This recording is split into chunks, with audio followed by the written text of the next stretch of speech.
This is a presentation of Northeast Streaming Sports.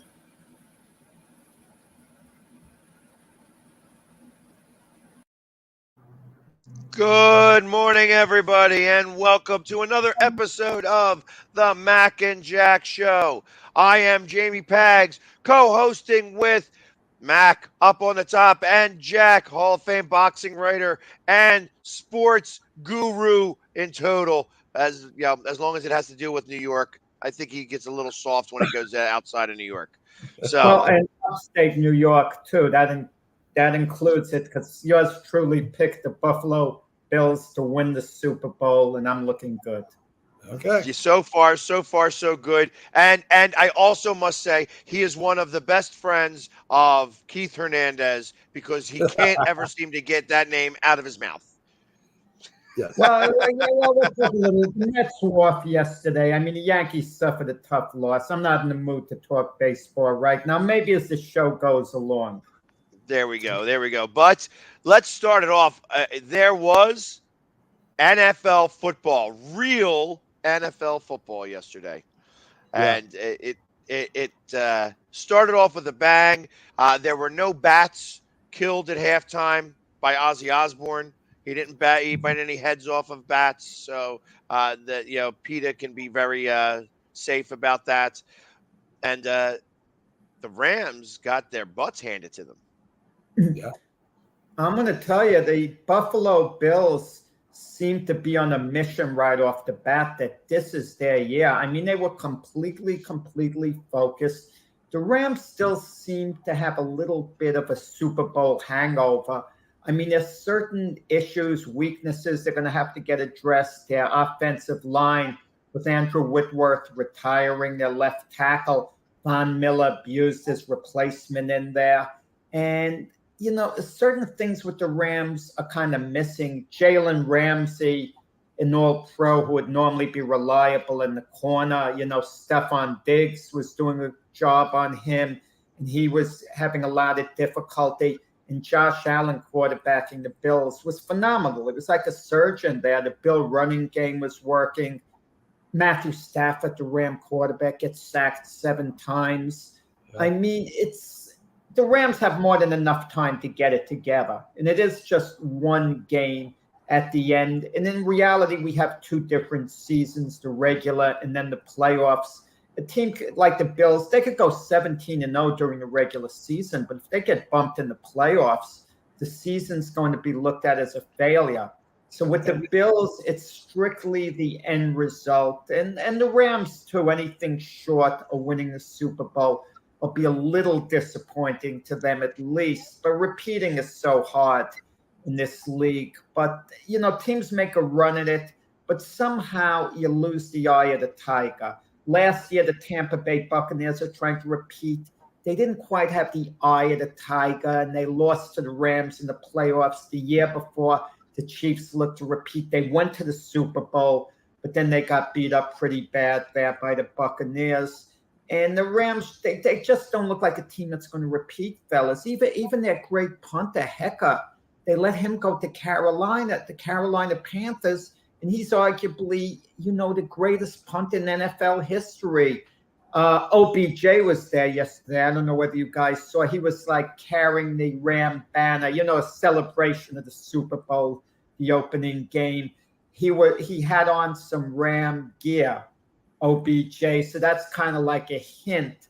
What do you guys think? Von Miller, when he ran out on the field for the Bills, the Ram fans booed him, even though he was part of their Super Bowl winning team last year. So much for loyalty. You talk about player loyalty. Where's the fan loyalty? Von Miller helped them win the Super Bowl, and now they're booing him.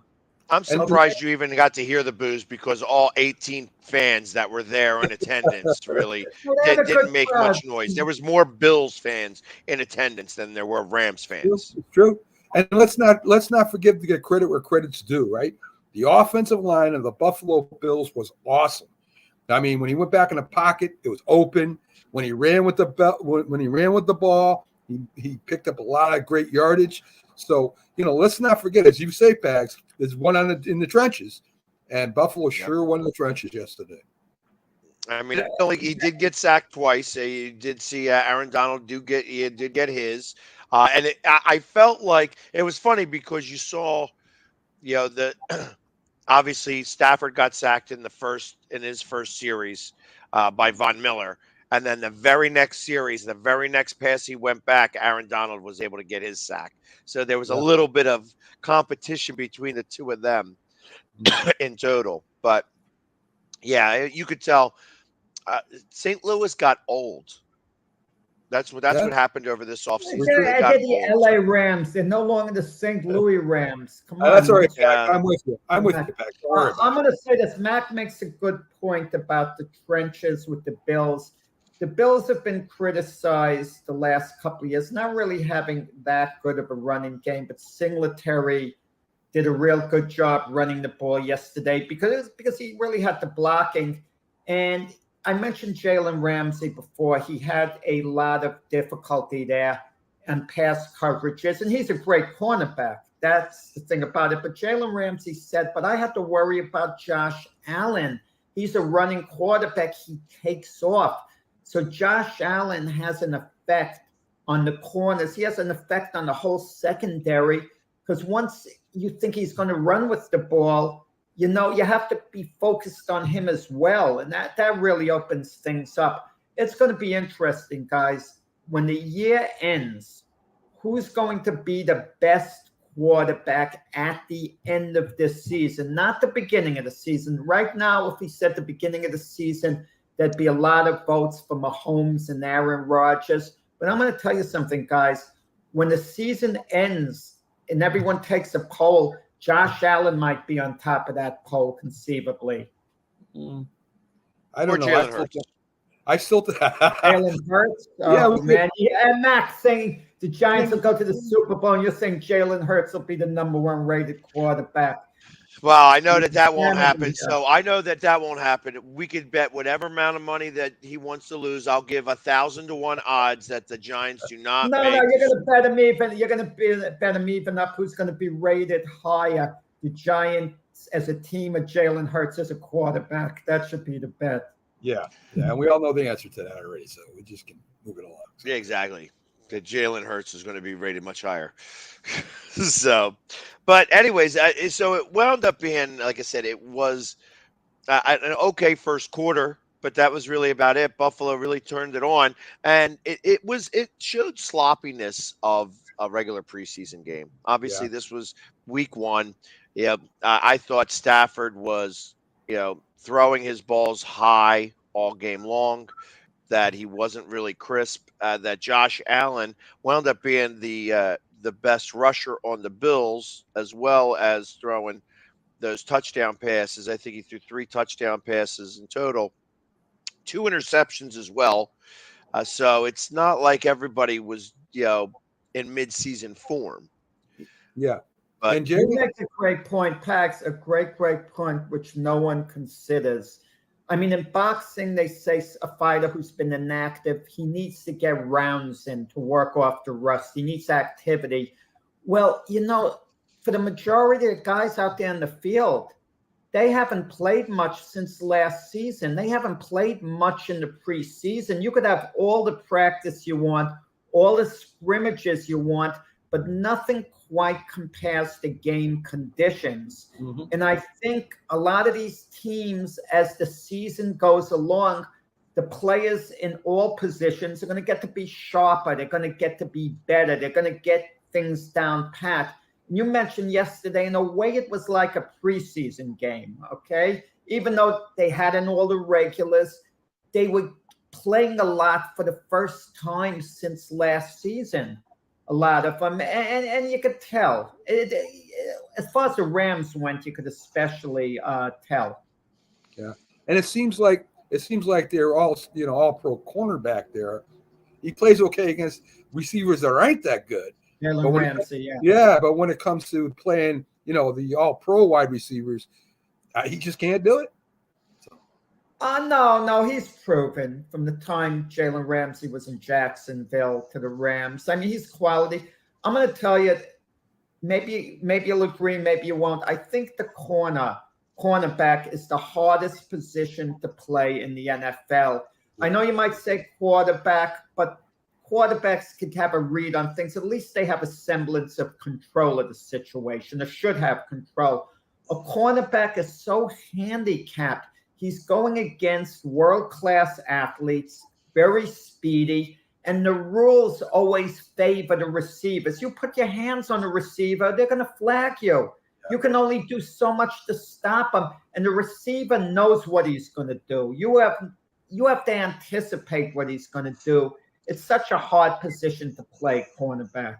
I agree. Definitely agree. No, I can concur with that. It's the receiver is going to understand whether double or triple move in certain cases, and you have to be able to stay with them and such. That's why it's. I feel like it's more important for cornerbacks to have speed than they do football awareness. The reason why I believe it that way is because a great receiver is always going to beat a great cornerback. It's just going to happen. A good receiver is going to be able to get theirs. A great cornerback is going to be able to get beat and have good closing speed and be able to catch back up to that guy. And I feel that's what's most important. Stephon Diggs yesterday. When you talk about the elite receivers in the NFL, Stephon Diggs' name normally doesn't quite come up. For some reason, I mean, he gets paid like an elite receiver, but somehow he's considered just a little behind the Devontae Adams, the Tyreek Hills. Correct. And, and a lot's relative to what a team does. If Buffalo does win the Super Bowl, Stephon Diggs is a standout. Then he elevates himself up. And a lot of these receivers, for whatever reason, there's a certain discontent because Stephon Diggs just wasn't that happy on the Vikings for whatever reason. But I think a lot has to do with the quarterback who's throwing you the ball. I think the receivers are aware of it. And in certain situations, they just don't feel they're going to thrive. And then they could become a distraction to the team. Hypothetically, let's say OBJ was a model citizen with the Giants all along, never complained. Where would his career have been to this point? Daniel Jones would still be the quarterback of the Giants, and OBJ's performances would have gone down. So that's why I think sometimes receivers look for a little change of scenery when it's not going their way, or they let it be known they're not happy, which we're going to keep an eye on the Philadelphia Eagles in that way this year because they have two stud receivers, but the one that really's got to take the next step, even though he was excellent last year, Devontae Smith. If Devontae Smith sees he's not taking the next step, I don't know what type of individual he is, whether he's just going to be quiet, buy in no matter what the circumstance is, or is he going to express a certain unhappiness? Well, I guess that'll all depend on winning or losing. Good. If he doesn't get how often he gets the ball, Pax, let me stop there. The Eagles can start this season at 7-1, hypothetically. Let's make believe they get off to a great start. Everyone is happy in the Philadelphia fan base. Wow, things are going great. The team is playing great. But if Devontae Smith looks at his numbers and they're really down, way down compared to the other receivers in the league, he's not going to be that happy about it. I don't know, is he going to complain loudly? But he's going to let it be known, or as soon as the Eagles start to slip just a little bit, he's going to become pretty loud about it. You would think that would be with any receiver. Sure. I would agree, but again, if we're playing make-believe on that and the Eagles start off 7-1, my thought is that Devontae Smith is going to be very involved to be able to get to that point because he's going to have to be. They're not going to be able to go 7-1 by just running the football and not throwing to their receivers. They're going to have to take advantage of all of their weapons. So if they do go 7-1, I'd be willing to bet that Devonta Smith is going to be, have pretty good numbers. Now, I look at it the other way. Devonta Smith has got better numbers than A.J. Brown, and they're 7-1. that A.J. Brown could do a little clamoring for the ball a little bit more. And I think that to a certain extent, that's good. I like it that they want the ball, as long as it doesn't become a distraction or something that becomes more like a cancer. Like we're winning games and you're not throwing me the ball and I'm angry about it. No, I think that that's got to be done more in house. You can't make that public knowledge. But there again, if you're 7-1. The fan base will not be very receptive to somebody crying about not getting the ball.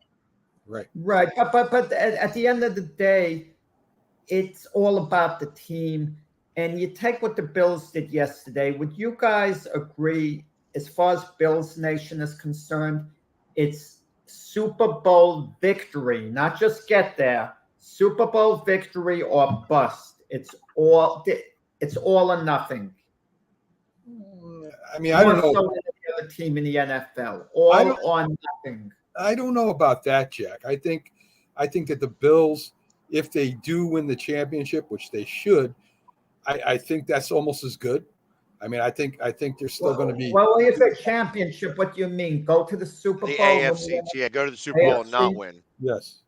And losing the Super Bowl, Yeah. you think the fan base will be satisfied? They won't consider the year. Maybe they won't consider the year to be a failure. You go to a Super Bowl, you lose. They're disappointed, but they take something out of the year. Okay, I'll backtrack a little there. But if they get eliminated in the AFC Championship game, I don't care what the circumstance is. I think the year is going to be looked at. I hate to use the word as a failure, especially if they have a great record. Let's say they go 15-2 and lose in the AFC Championship game. I don't want to say it eliminates all the good that would happen. There'd be major disappointment there, more so than I think, just about any other team.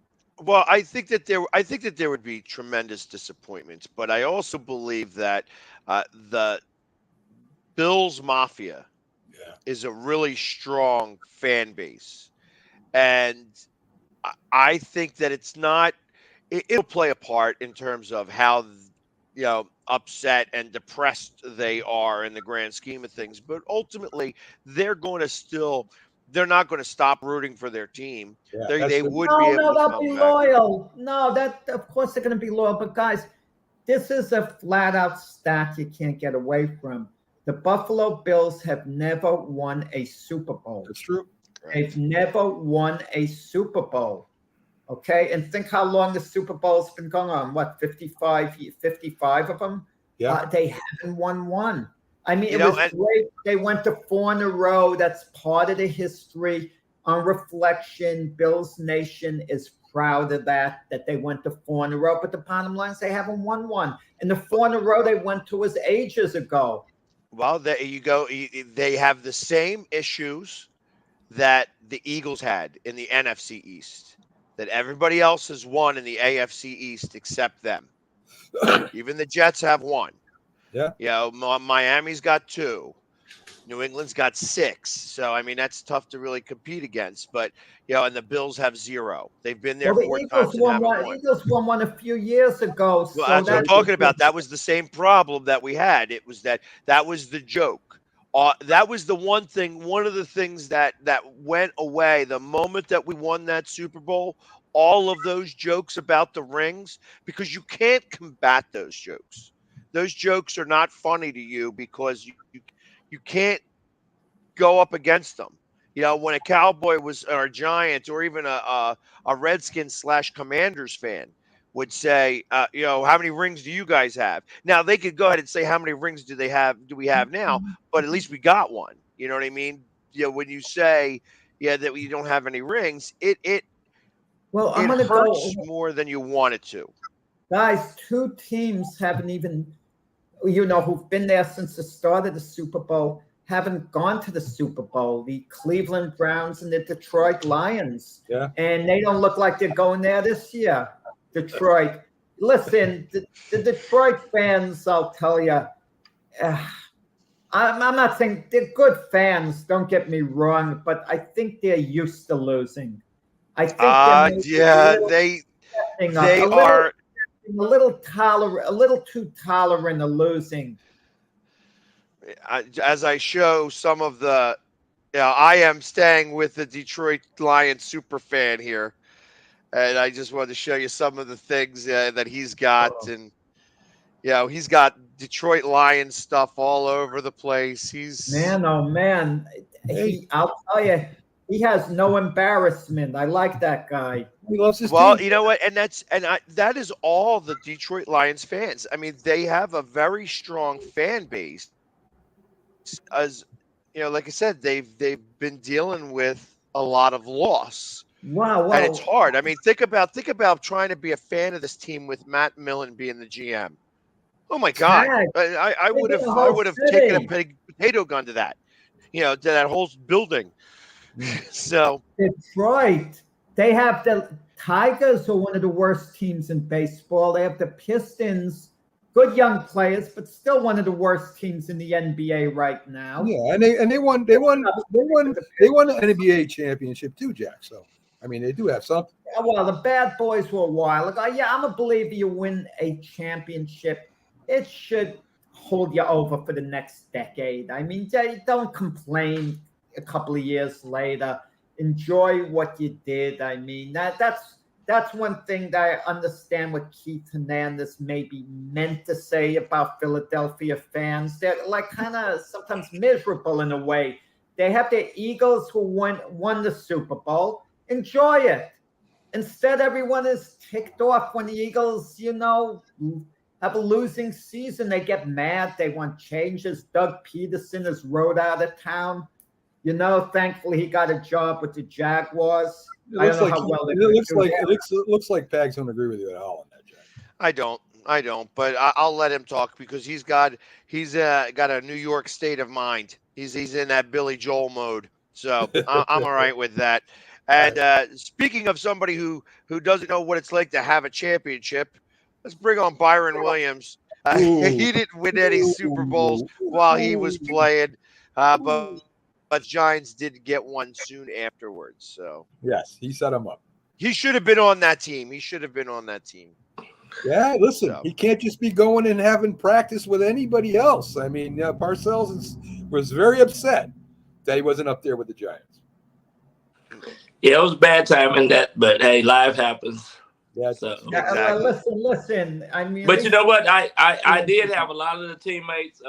They wanted me to fly to Pasadena. They wanted me to be there, and it was one of those moments of where when you're in your 20s, you're pretty dumb. You don't know everything. Of course, you should go. Of course, you should go. Man, I was dumb in my 30s and 40s. I mean, beyond that, I don't know. Yeah. What are you talking about? I'm almost 50 and I'm still dumb. So, it's like it's just I don't call it dumb. I just call it life. Yeah. Well, you learn a lot. You really do. I can't say that, guys. I'm sorry. I can't say that. So. There you go. Well, listen, Byron, obviously we started football yesterday. And it was an interesting game, to say the least. It wasn't the cleanest of games. This definitely won't go into the books as one of the best games ever played. What are some of the things that you would be able to take away from watching yesterday's game? Well, first of all, everybody was excited about the game. I'm pretty sure it's well watched across the country. But also, that's why we have preseason games. That's why I think preseason kind of tune up and fine-tune the teams. I think the Rams missed out on a lot of that by not playing their veterans during the preseason. And so some of the timing was off for us, the Rams. That their expectation wasn't there, and they made a lot of mistakes. But you got to give credit to Buffalo Bills. They played a heck of a game. Josh Allen let everybody know he's one of the top players in the NFL, and it really showed. And it was good to watch and see that Buffalo hadn't missed a beat. I mean, they should have went to the Super Bowl last year. So it was a good game, and I think it really a good game to kick off the NFL season for 2022. Byron, am I correct? Nothing compares to game conditions. You could have all the scrimmages against another team you want, all the practice, but nothing compares to playing the game. And my theory is, as the season goes along, certain teams and players, they're going to shed a lot of their rust and they're going to get better. It's hard. This kind of was like they're not as ready week one as they're going to be late on in the season. Absolutely, it's an 18-week schedule. You have one week off, but it's a long season. But if you're a veteran team like the Rams, it's just one game, so it doesn't really dictate anything. But you really wanted some momentum going into the season. But every year we see teams win at the beginning and start losing at the end, or vice versa. But it's one of those things to where you got to be prepared each and every week. So that's what the game allow you to be ready. You got to be prepared. One thing I can say about some of the teams I've been on that's been successful is that it's all about preparation. It's clearly about not making mistakes, and it's clearly about being prepared to play. What happened to Jalen Ramsey, future Hall of Fame in my view? I think he'll get there someday. He seemed to get torched yesterday. He seemed to be lost. Let's put it another way. If you didn't know that was the great Jalen Ramsey, you'd think it was some rookie who you have to bench or someone you have to cut. He just seemed lost out there. It was shocking. Yeah, and I think too. He's sometimes he's done played the game quite a bit, and these receivers just as good as he is now. So you got to shape and play the game. That's why you don't talk a whole lot. Even though he's been there for, he's been considered one of the best couple guys in the National Football League. But, each and every week you're going to get tested. So you have to still be able to perform at the top level. But, of course, he underestimated a couple of throws and a couple of routes. And I think his time is not quite there yet. But he's still considered one of the best defensive backs in the National Football League. But, each and every week you're going against the best. You got to be best prepared. I think he wasn't quite prepared last night. Byron, what would you say is the biggest difference between a wide receiver and a cornerback, and how when you start to go and you start to figure out, obviously when you got that speed and you got some hands and you're able to kind of do that, what makes the final decision besides a coach that says, I'm going to play defense or I'm going to play offense? We always make the joke that, hey, if he could catch the ball, he'd be playing offense. But I don't know that that's really the case there. Is that really the case, or is it more involved than that when you're talking about, hey, I mean, Jalen Ramsey's been listed as a great cornerback. When I think of Stephon Diggs, I think of the brother that he had. That's why, the one was going to be a receiver, the other brother covered him. And that's how they became NFL, both got into the NFL. I'm kind of asking, because you were a wide receiver, did you ever think about becoming a cornerback? Well, I was always say safety. I was in fact, everybody recruited me as a safety, defensive back, but I wanted to play wide receiver because I just thought catching the ball was a little bit more exciting than just defending people. And then having to tackle those big running backs. So I chose the opposite side. But a lot of guys is very interchangeable, can play probably both positions. Trayvon Diggs, you mentioned them. Trayvon Diggs and Stephon Diggs, they've been battling each other ever since they've been living, and I think they're best prepared. And I think a lot of people have to realize, I think playing a defensive back or cornerback, you have to have a little bit more tenacity for is trying to be a complete player on the field, because you have to tackle. And those running backs sometimes make you change your mind when they come up there and they put that forearm up under your throat and someone can run over you. But a lot of those guys can't hardly catch, and that's why they choose to play defensive backs. But you're talking about some of the best gifted athletes ever you want to see is some defensive backs.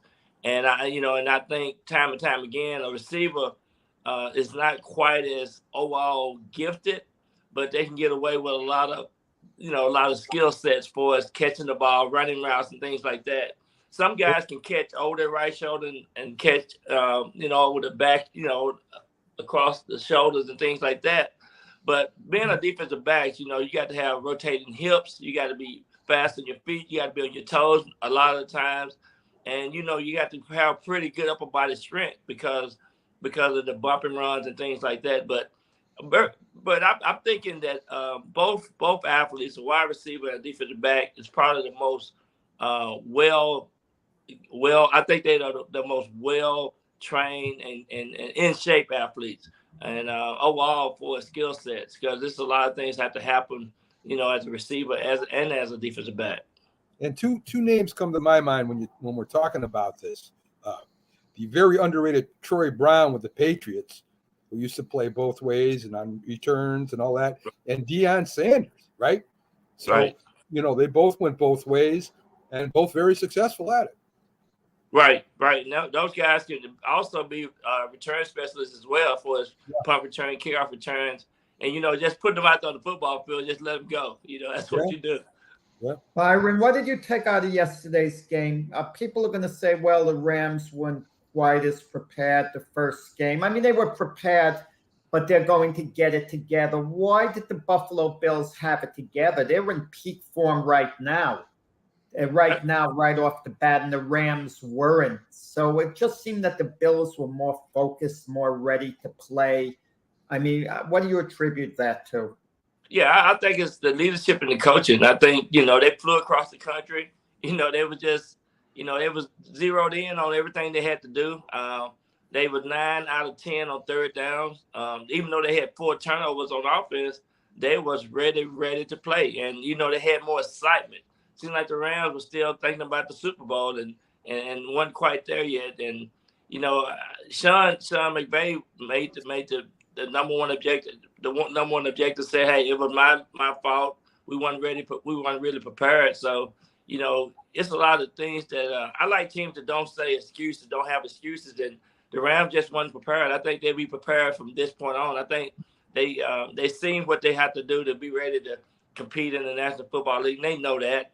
And I just think the Buffalo Bills is going to be tough to beat. And everybody's saying that, you know, if they can stay healthy, man, you know, the defense played well. They just had a complete game. And really the first game is one of those games where you can kind of say, you know, this is what we need to do. This is what the adjustment that we need to make. But I still think, too, it's about preparation. It's about the coaches. And it's about to being that, you know, all three, the special team, offense, and defense, have to be ready to, you know, to make things happen. And I think, you know, Buffalo Bills made a statement last night to everybody that, hey, this is the team to beat. Yeah, Aaron Donald or Von Miller. I mean, even there was this kind of mini competition going on between them. You know, it seemed to be like a fun thing. Because, I mean, Von Miller now is with Buffalo, but considering it was with the Rams, there's some good feeling amongst the players, even though I don't know that the players feel a feeling of abandonment because he went elsewhere. But Von Miller's actually chasing history, signing with the Buffalo Bills, because if the Bills win the Super Bowl, he's the first player in NFL history to be a part of 3 Super Bowl winning teams. Yeah. Think of that, with Denver, the Rams, and Buffalo. And they were trying to recruit OBJ there, Von Miller reportedly, to come to Buffalo. And OBJ had on his Rams gear yesterday, giving a hint he's going to go back to the Rams. But, of course, you never know. Yeah, and no doubt. That's the beautiful thing about being a free agent and sign a short-term deal. You can pick and choose teams that you want to go to. Yeah. And Von Miller have done that. And really, just listen to his teammates saying some of the good things about the conversation that they're having in the locker room, practice, and things like that. I think that goes a long way with maybe setting up the team for getting the mindset ready for to make a Super Bowl run. Now you got Von Miller with all his experience, and now that's extra added conversation in the locker room and in practice. And I think that helped the whole team morale for us getting ready to play the game of football. Yeah, that was sort of like when Charles Haley came to the Cowboys, right? He had all those great years with San Francisco. So, it's a welcome. It's a welcome for that.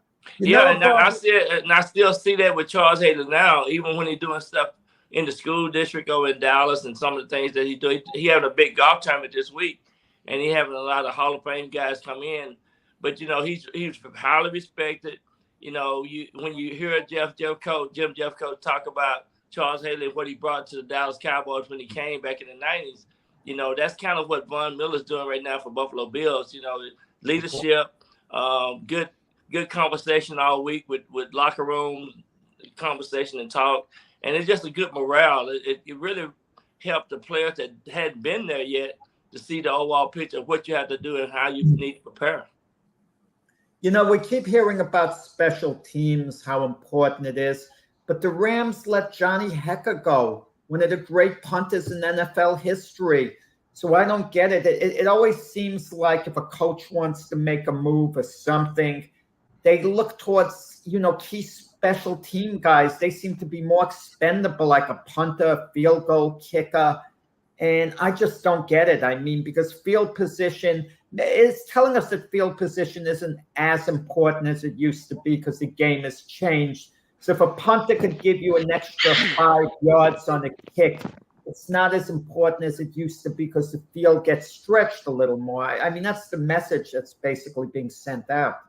Yeah, and kickers and punters is always been one of the positions where they can change you out pretty quick, and that's one of the things that I know Bill Parcells did a lot. He thought that was one position. Those was a position that they could really make changes, and I think that's what happened, and that's part of the game. But kicks and ball and field position is very important for us punt and hang time and all of that. But some teams look into that, but most teams now are more excited about scoring points and bringing in skill set of players differently than ever before. So the game have changed a lot too. So, Byron, who did you pick to win the Super Bowl this year? I know you picked Arizona last year, and you looked good for a while. Well, I know I picked Buffalo over the Rams other night when we was talking. Right, you picked Pat? The Rams. Hey, Pat, did I call the right team the other night when we was? No, that's okay. If you picked the Rams to win the Super Bowl, I ain't picked the Rams. I picked Buffalo. He picked Buffalo. He picked Buffalo. He thought that it was Buffalo over who? I picked Buffalo. The Eagles. Buffalo over. I think the Eagles I think the Eagles gonna win the NFC East. I know that they are loaded this year, and I just think but it's gonna be hard to beat Buffalo. I think you're just a homer, Byron. You played for Philly, so that's what all that is. Yeah, Philly still got a heartbeat, in my heart. So yeah, I got to root for them too. So got to root for Philly. Which game Sunday? Does any one game intrigue you more than any other game on Sunday? There are obviously a lot of good matchups, but what game might intrigue you the most? I kind of want to see what Baker Mayfield going to do against Cleveland at home. That's amazing. Yeah. I think he's going to be fired up and ready to go. But I want to see what the Giants going to do in Tennessee against the Titans to see it. And of course, everybody here talking about Tom Brady. That's all I've been hearing all week, Tom Brady, and how will the Dallas Cowboys play Sunday night. So it's gonna be some interesting matchup, to get the NFC season kicked off. But I just think I just want to relax and have fun and watch teams play and get back to the feel of football in the air. Last night we was at Texas Live with a lot of NFL players, and it was a lot of fans there and a lot of excitement. So it's good to hear people talk about football, Which quarterback do you think has the most pressure on him week one? It wouldn't have been last night between Matthew Stafford, Josh Allen. Every quarterback has pressure, but which one quarterback really has to perform really well? His team has to win, and he has to perform. But everybody talking about Kirk Cousins, the Minnesota Vikings. I think they're in a position to make some changes. And Green Bay, of course, they play in Green Bay. But I think too, New Orleans quarterback needs to. Jameis Winston there. Yeah. Don't you think Russell Wilson might have the most pressure because they're going to Seattle, and everyone expects Denver to beat Seattle? And if Russell Wilson should have a really bad game, and heaven forbid the Seahawks beat the Broncos, all the hopes of the Bronco fan base, I won't say it disappears, but they're like thrown for a loop. Like, what? This was supposed to be a new era, and we can't even win a game on the road against the lowly Seattle Seahawks, especially his old team. Yeah, and I think Russell Wilson gonna go up there and blow them up out of the water, and I'm looking forward to seeing the results of that game. But I just think Seattle just don't have the personnel. They don't have the quarterback. I don't know if they have leadership. I mean, they didn't sign Wagner back. Pete Carroll's they have leadership between Jamal Adams on defense, DK Metcalf on offense. They've got a couple of impact veterans, so I think those guys should be the leaders. Whether they'll be good leaders, I don't know. Daniel Jones, he's really under the microscope. Some people are already calling for Tyrod Taylor to replace him, and Tyrod Taylor is not a long-term answer. Exactly, You know? he's not, and I just think they shouldn't throw Daniel Jones on the bus like that, because I just think too, injuries and some of the things have happened with the coaches changes and with the Giants, and I just think Daniel Jones deserves more. But that's what you have to deal with when you play in New York. You got to be ready to hear it all from everywhere, because everybody knows football and they crazy about the Giants in New York. So when you playing a quarterback with the Giants, you better be ready to take on all conversation and be able to have a good strong shoulder, because that's what you get with the fans in New York. One of the things that I saw yesterday, and to go back to a little bit to the game from yesterday, is that two things specifically. One, hunger is a real emotion in football, and if you're hungry for a championship, it's going to come through in the play. The Bills showed that much more than St. Louis. LA showed it. The other thing that I saw was that the Rams looked old. They looked old. It looked like that's what happened in the offseason. Last year, they made it to the Super Bowl. They had an older team to do it. Right. This year, they looked old. This game, they specifically looked old. And minus a couple of specific plays where, like I said, you first had Von Miller sack on that first drive, he had a sack. The very next time that he went out to throw a pass, Donald got his sack as well. So it was I like the gamesmanship between there, and that showed me the hunger that you could have. Like I said, Donald's a great player. He showed that hunger on that one play. But obviously, both these quarterbacks played poorly. But it looked to me that LA looked old and Buffalo looked hungry, that they are really in this for the to get to the Super Bowl, and that's that is a real emotion. And also just to celebrate winning the Super Bowl, they still had a little bit of that, thinking about last year what happened. You got it's a whole new chapter now. You got to be ready to go ahead and move forward. I thought your first quarterback that would come to mind under most pressure would be Baker Mayfield, right? I mean, he's going up there against his old team, did a lot of talking, and if he doesn't perform well, they're going to turn against him. Yeah, exactly. And I think if Chris McCaffrey, if he's healthy, and I think they shouldn't have no excuses now with the Panthers, because even the coach is on, need to make sure that he can start winning some games over there in Carolina as well. Yeah. Rules. Well, you forget, you talk about shedding the rust. People forget the Panthers started 3-0 last year. Yep. And then what did they go 2-12 the rest of the season? Yeah, to talk about a team just kind of falling off. I mean, realistically, all quarterbacks are under a certain degree of pressure. I mean, even Aaron Rodgers, not for one or two games, not even for a few games, but to finally win another Super Bowl. Because it's taken forever, for him to get back. Tua's under pressure just to improve. Certain quarterbacks under pressure just to get a little better. If they show improvement, they're going to be fine. You know, a Patrick Mahomes, he's not really under pressure. He could have a so-so year, and he's not going anywhere. But it's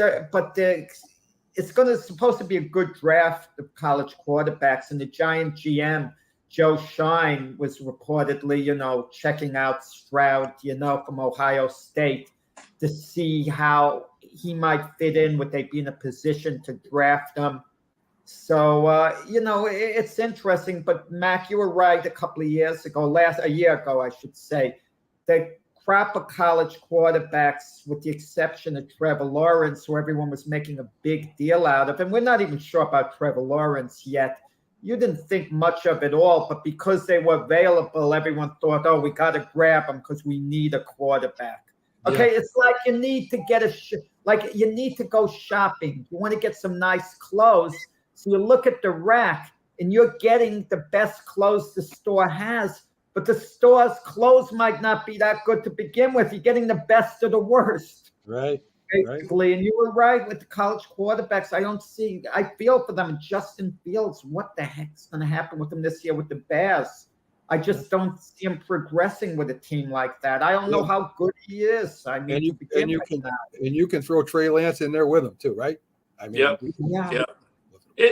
people don't realize it's a big step. It's a big step to make going from college to the NFL. It might take 2 to 3 years. I mean, just look at Aaron Rodgers. I mean, he sat on the bench almost 3 to 4 years before he started playing because of Brett Favre. But those are some of the transition that you have to make for the speed of the game, the playbooks, learning all the physical plays, the adjustment that you have to make, and keeping your body healthy as well. I mean, you talking about guys pulling muscles right now, hamstrings, because they're not really ready coming out of the offseason. So it's still a lot of things that's in the equation that players have to make sure they're ready and prepared for. Yeah. Byron, I want you to settle a debate that Mac and Pags have been having, arguing back and forth. I've kept out of it. Mac feels that Minshew should be starting as the Eagle quarterback, and Pags is firmly in Hurts's corner. Yeah. How long do you stay with Hurts? You stay with him all season? Mac would start Minshew right now if he were the coach. He would give him the starting position because Mac's not fooling around. He feels it's inevitable. The Eagles are going to have to go to Minshew anyway. So why waste time? That's what Mac feels. Well, he's just trying to do anything he can to make sure that his Giants look better. But don't worry, they still look bad. Okay. Yeah, you got to have Jalen Hurts. You got to have Jalen Hurts in the equation. You got to try to build your team, make your mind up and build your team up around him. But if you want to go in a different direction, I agree with Mac. But I think Jalen Hurts is definitely it's his team. It's his team right now, and I think they should just continue to stay focused on what they need to do since they added all these extra good players to the team. So come on. I mean, what do you want? I mean, this is your time to shine, buddy. And I don't know. Well, if you rooting for the Giants, you're gonna root for Minshew. So I see what Matt's saying. Right? Yeah, exactly. No one talks about now the worst nightmare for the Philadelphia Eagles that they can have. Worst nightmare because the Eagle fans don't want to think about it. They're in denial. Carson Wentz is in their division. And Carson Wentz, the Washington Commanders, he might be a fixture for years to come in that division. And he could haunt the Philadelphia fan base for years and years because he was their guy. Exactly. Yeah, I think that's a good point. It's going to be interesting in the NFC East this year. I think, the teams, it might week to week, it's going to be something exciting to happen. I can just feel it. And I just hope injuries is not a key factor. I just hope it'll be a good competitive battle in the NFC East because I think that it's a small fraction with these teams. But I do think physically right now, I do think the Eagles have the edge. The Cowboys is overrated. And I think the Giants go surprise some people. And of course, Carson Wentz got the experience, and the head coach with Washington Commandos, he's about winning games, and they will be really prepared, I think, to play a lot of teams. You know how it is when a player gets older. You know, they all get older, slow down. What's Jason Peters? 40 years old. I mean, an Eagle 41. legend. He gets picked up. 41. He gets picked up by the Cowboys. They put him on, I think, the practice squad. You know, to get him in game shape to move him up. But to the, I think that just goes to show you how important the offensive line and having some experience and bringing somebody like that onto your team, which add value because of some of the young players and some of the things Dallas, some of the mistakes that they made with their offensive linemen, not signing a couple of key guys. I think that then caught them short-handed. So you have to bring somebody in like that. But you know, he played 10 games last year with Chicago, or maybe more games with Chicago. But I just think that was maybe a pretty good move on Dallas' behalf. But yet, you still got to go out and play the game and see if they're going to be the formula for you to come in and be a winner this opening week against Tampa Bay. Yeah. When you're talking about Dallas, the reporter Zach Prescott got some type of cleats in his ankles and now bothering him. Yeah, it's some new cleats. I mean, what is this new cleats? I mean, come on. We talked about these experts on equipment. We work out as citizens, go to the gym, and we don't get injured as much as these guys who have all these trainers. Well, we talked about that last week, that the turf, the fields are different, and the shoes. And a lot of people don't know, if you wear some different shoes on some of these fields, it just ain't gonna make it happen. And your torque and your twist and your movement have to be on point. You can't wear any kind of shoes on these fields anymore. So and we talked about the Dallas Cowboys football field. I just think too, a lot of players get hurt on that Dallas Cowboys football field. I don't care who you play. Just look at the past 4 or 5 years and seeing the knees and the ankle injuries out there on that football field. Max said it best a while ago. You say, oh, look at all the injury. Years ago, these guys didn't get injured the way they did today. They were real men, the guys in the NFL. Don't tell me they didn't play just as hard. They weren't injured. But you know what, though, Jack? The guy gets a little hangnail, he's out for a game. They're not but Jack, everybody played on the same surface back in the day. Everybody played on grass, natural grass. And everybody grew up playing on natural grass, so it was something that we was accustomed to. Versus now, these fields have different flexibility and comfort level. I mean, you see guys slipping, you see all this the rubber flying up and all this stuff is splashing and on these football fields. So it's a different game. And then these shoes are so light. Some of these shoes you can twist your ankle in a heartbeat. Whoa! So you tell me, remember the way Gale Sayers ran with the ball? You tell me it's a different way. How are they running any different than he was? I'm not saying the athletes are running different. I'm saying the footing and the fields are different. That's what I'm saying. But you see people out for so long. When you broke how long were you out for? When I broke my ankle? Jaw. Your ankle? Oh, I thought you broke your jaw. No, it wasn't Byron's I broke my jaw against the Redskins. I broke my jaw. You were back in there the next week, right? You threw a little dirt on it, and you were back out there the following week. I'm so tired of hearing about these, oblique strains. Did you come back the following week, Byron? Yeah, I came back the following week. They put a shield on. They put a shield. They were tougher. Today, the guy would be out at least 6 weeks. Jack, I didn't hardly eat all week. They put a shield over my helmet, and guess what? I had all the blocking assignment. So. I wasn't. They didn't even put me on the injury reserve. Yeah. Bill Parcells wouldn't even let a guy who couldn't play, couldn't show up and be on the sideline to encourage his team. He didn't want him there. Either you play or don't be there. No, the 3-13 season, his first year, he sent those guys home. He sent the injury reserve guys home because he said, you can go and you're not going to play anyway. We don't want you in the locker room. So that's what he did. And right. You don't want that to start to permeate into a cancer. Yeah, exactly. Because that's what happens. Where like that Rolling Stone gathers no moss, but when you're something in motion seems to tend to stay in motion. Something at rest stays at rest. I get that whole thought process because It almost Yeah. creates a laziness atmosphere. Yeah, and that's exactly what happens when you start losing and then that all that negativity is in the locker room. You never can get out of that. And we haven't talked about as far as the field conditions go and all that stuff. Back when the Giants were playing in the big championship, they changed into sneakers and didn't use the high spikes because they got better grip, and that's what led them to romping them. Exactly. Yeah.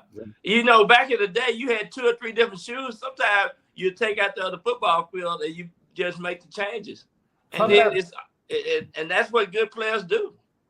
Byron, yes or no? Saquon Barkley, comeback player of the year. Yes. Because I think you're seeing a lot of guys who have knee injuries come back and have good seasons. So I say yes. Because it would be between him and McCaffrey.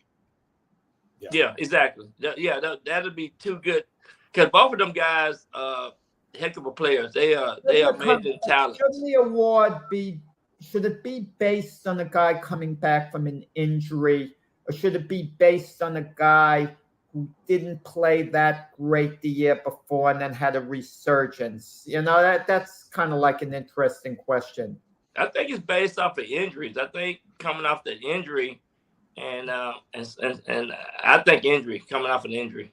And will somebody tell me why they keep wanting McCaffrey to run up the middle, and just let him run outside where he can use his speed and stuff? I mean, he gets injured all the time just doing that. Exactly. I don't see why some of these coaches put these running backs or the receivers in positions that they shouldn't be in. I said this all the time. You got to play to the favoritism of the guy's skill set and his talent. And I would definitely keep him on the outside. I would definitely move him around, create mismatches. And that's the same thing they did with CeeDee Lamb here in Dallas. They do that with McCaffrey. I think they tried to do that with McCaffrey before. I don't think so. They didn't utilize him to. I think that's why he got hurt. I think that's they put a heavy load on him. Yeah, and again, because they're not using like I formations anymore. They don't have that fullback that's going to go in and blast the line. You're requiring your running back to actually do that, or to find the hole and then try to get into that hole really quickly. And there's just too much speed where you see a hole and then a third of a second later that hole is closed. And unless you got in there that fast, it's rare that you were able to make that happen. And that's what the purpose of having a fullback was, to blast that hole open, to at least push it past. And you were running up the rear end of the fullback, but that doesn't happen anymore. Yeah, and a good example there was Moose Johnson and Emmitt Smith. I mean, Moose, he was a heck of a blocker, and he always led in. And Joe Morris and all those guys who had some pretty good years, they always had that fullback. You're exactly right. Yeah, but also if there was a 4th and 1, they didn't give it to Emmitt. They gave it to Moose. Sure. Yeah. Because he would be the one that would blast in there. They didn't worry about giving it to Emmitt. They didn't want it to go back 7 yards. They wanted to go back 3 yards and then just put the meat into there. Because when it went back 7 yards, they got stopped a couple of times, like in that Eagles game. Yep, that's a good point. That's a good point. And you really pinpointed it there. You talking about the Eagle game? Right. And Pepper, and the same thing happened with Jabril Peppers. I think when they put him back on the punt squad, every time he come back to return punts, he got hurt. I didn't understand it. Yeah. Byron, who are you picking to win the Giants at Tennessee? Oof. I mean, are you coming on Sunday on the show? If you're coming on Sunday, you could wait till then to give your pick. Well, I'm picking. Well, it's gonna be a last second play. It's gonna be a last second play, and I hope the Giants can be in the position to make that last play and get the people in New York excited. Get the people in New York excited because everybody picking the Titans. I think this is going to be the upset game. This is going to be the upset game of the week. I'm telling you that. You're telling me I could see Byron next week. Let's say the Giants lose on a field goal at the end. You'll say, well, they took a lot out of this game. They took something that's going to help them going forward. All right, that's talk for losers. This is what I'm telling you. This is what I'm telling you, Jack. W. This Nothing could be the replaces a upset game of the W. week. I'm telling you right now. Game of the week? Upset, let me tell you upset this. game. Upset game. Oh, you're saying, Everybody pick the Titans. Everybody gonna pick the Titans. Well, if they beat the Titans, it means Derrick Henry has lost a step. He lost a step in the playoffs. People said he was coming back from an injury. He's had the whole off Way too soon. Yeah. Okay, but let's keep an eye on Derrick Henry if he's not the same, whether he's going to be the same player or not. But let me say this. He will be. Let me say this. They gave him $2 more million, so he's making $14 million. He's the highest paid running back this year. So he got to go out there. He gonna run his butt off this week because they just gave him some money. But I think if the Giants just stay in the box, they stay in that box. I think they're gonna put a hat on that butt. Yeah. I think he's gonna have a hard time getting 120 yards. Well, Mike Vrabel is most like Bill Parcells of all the coaches because he really got on Malik Willis. He's a rookie and he wants to, what's with this guy? He doesn't do this. He doesn't do that. Like he wants him throwing the ball and not running with the ball. And he got ticked off at him. Thank you, Alan. Thank you, Alan. Alan is just trying to kiss butt. That's okay. We'll let Alan try to kiss some butt. And thank you, Alan. I appreciate that. Yes. And the way you stop Derrick Henry, if there is a way, is you got to get him before he starts running upfield. You got to hit him in the backfield and gang tackle that dude, or he's going to break out. So, I mean, that's the only chance I can see them of controlling Derrick Henry. I think the Giants going to control him because the defensive line is going to be the key factor. We can't let him get that momentum. We talk about receivers with the Rams undergoing a little bit of a facelift, having lost maybe a step, a Super Bowl hangover. The Titans now have Robert Woods. He, got injured last November. He wasn't there for the playoffs, but that could be a key, pickup for the Titans. And maybe the Rams should have held on to Robert Woods. Yeah, exactly. Hey, are y'all going to let me come on Sunday and pick my teams? Y'all want me to come on? Of course I'm going to, Byron. I wouldn't leave you out of this. I can't wait to laugh when you're done. So I can't wait. Byron picked the Bills over the Eagles in the Super Bowl. It's a good pick. I think was that his pick? Okay. Well, I picked the Bills over the Rams too, so I know a little bit about football. The Rams in the Super Bowl. I'm going to do my homework this weekend, so I'll be ready Sunday night. I picked the Packers to go to the Super Bowl and lose to the Bills. Oh, come on. All right, so real quick before we let you go and go to a commercial break, I just got to ask real quickly, who won the fantasy draft on Wednesday night? Well, my team looked pretty good. I mean, Sneaky Pete said he won, but I'm telling you, Stephon Diggs is my receiver, so I got off to a good start. Cooper Kupp. So did I. Actually, I got off to a good start too because I had Kupp. And he had just as many points. I was going to say you and I are looking really good because of Diggs and Kupp. Yeah. Well, they said they have me slated to go 15-0. I got an A+ rating. They gave me a C, but they don't know that. Hey, Justin Herbert gonna flip out. Watch, he gonna be the guy that really gonna get me over the edge. Justin Herbert. Yeah, that was the only decrease they said they gave me in my choices. The fact that I didn't take a quarterback until round 8. That was the only thing that I had wrong with my that I have the best running backs. I have the 4 best receivers. Obviously, they didn't put Diggs in the top 4, but that I got an A+, and that I'm to go 15-0, and I have a 25% chance of winning the championship. Fantasy football. Yeah, fantasy football. Me and Jack. Well, I like mine. Jonathan Taylor, Jamar Chase, Stephon Diggs. They're gonna put me over the top. And take Garrett Wilson. He's your dark horse with the Jets. Yeah, there's no Jets. You know what? There's no Jets. Nobody picked the Jets, Jack. I'm sorry. Not one Jet was picked. That's the deep and wide receivers. They spread the ball around. That doesn't help for fantasy. Yeah, they are deep. They're in the deep end, and they are Cool. sinking very quickly. Drowning. Like So- more there, you know. Well, listen, Byron, thank you so much for coming on and with us on another Thursday episode. This is actually Barrios. Friday. I'm sorry, Friday episode of the Mac and Jack Show. We'll see you now on Sunday, where we get to hear your choices and you get to pick your suicide pick for The who's new going to win, who's going to president, lose. the new president of the Players Association sitting right there.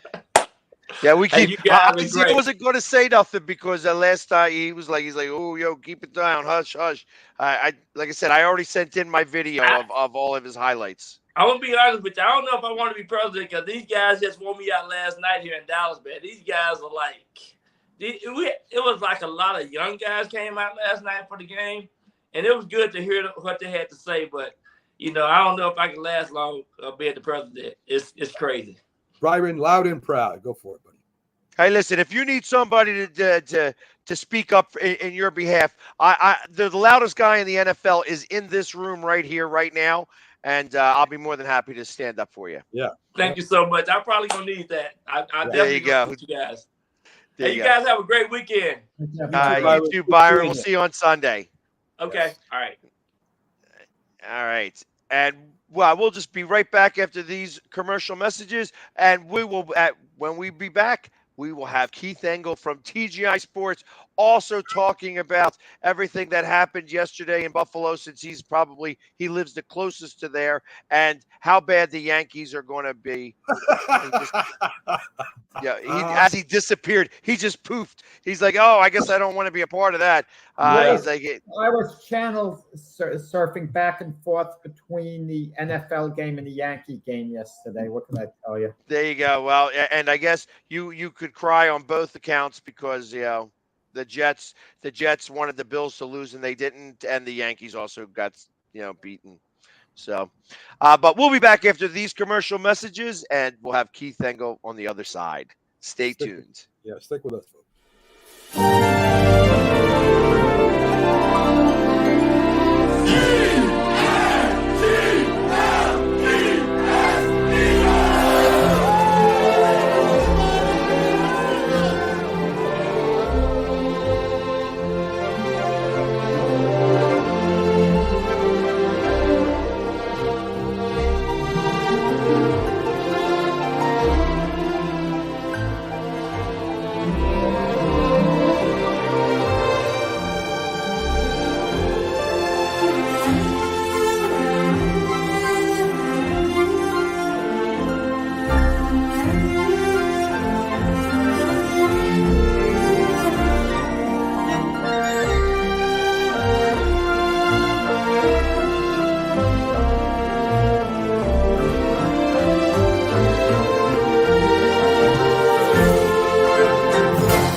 Trisha's having a sleepover tonight. Can I go? I wonder about Lucy's friends. What should I say? I know you're only 10, but one of these days a friend will offer you a drink. And alcohol at your age can lead to so many things. None of them good. So can I go to the sleepover? Lucy, I want you to promise me I something. finished my homework. Bigger promise. If there's any drinking, I want you to say, "No thanks, not my thing." Mom. I promise you. Your real friends won't care. Deal? Sure. Really?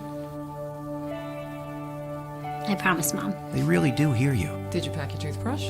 For tips on how to start the talk, visit underagedrinking.samhsa.gov. A public service message from the Substance Abuse and Mental Health Services Administration. Supporting the needs of our veterans. That's the goal of all of us at Team AmVets. Like Mitch, Carlos, and Kevin from our Welcome Home team that brings furniture to our vets. We are Team AmVets. Or Linda from our thrift stores who brings you great bargains every day. I am Team AmVets. And John, who picks up your thrift store donations that support California veterans programs. I am Team AmVets. Visit our website or a Team AmVets thrift store to donate or shop today. Join the team! I mean, you can see right now, without LeBron, Lakers are struggling. Let me tell you about a team I hate, all right? I know the Dallas Cowboy fan is here, so I had to make sure he knew how much I hate this. Oh, I'm ready. I've often said that the people who run baseball, they try very hard to ruin it. I'm from Brooklyn. I don't have a problem saying it to his face. Oh, I'm from Brooklyn. Hey, get it each.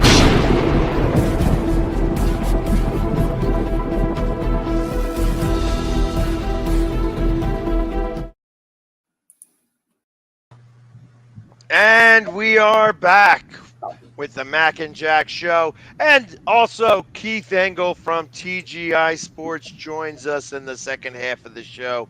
Good morning, Keith. Good morning, gentlemen. How are you today? Keith, I thought Pags would apologize. You get treated with no respect. Any other guest, he would have rushed to make the time. With you, he keeps you waiting an extra 5-7 minutes. He doesn't do that with any other person coming on. So Pags, I'll apologize for Pags. No, you don't need to. Pags has spent so much time with me the last 2 months. He's probably like, can I get rid of this guy already? Yeah, so, right? You know. You know, it's like when I watch it on the Roku channel, the Northeast Streaming Sports, and I take a look at your advertisement, I'm like, wow, you look a lot younger in that.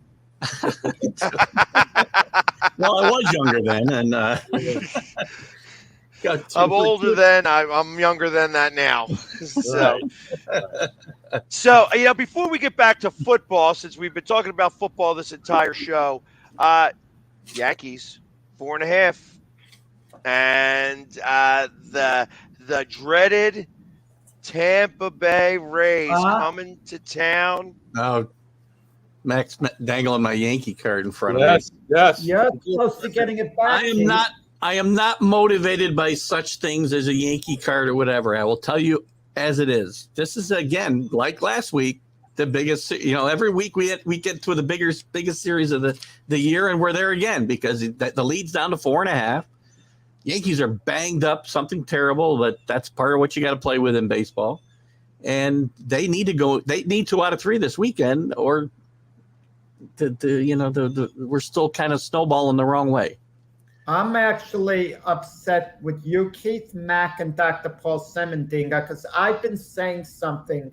I said it early in the year. I haven't said it for a while because I became disillusioned with you guys not getting it.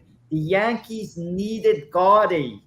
Brett Gardner. If you listen, yesterday there was a double hit in the gap. Aaron Hicks in left field didn't even come close to getting it. Gaudy would have tracked it down. Florial's in center field. He's letting balls fall in ahead of him. Gaudy makes those plays, and those guys aren't hitting. If Gardy could play, at least as good as them, if not better. If Gardy could play, Gardy'd be on the team. That's it. If Gardy could play, he'd be on a team. He can't play. No, they didn't want him. They moved on.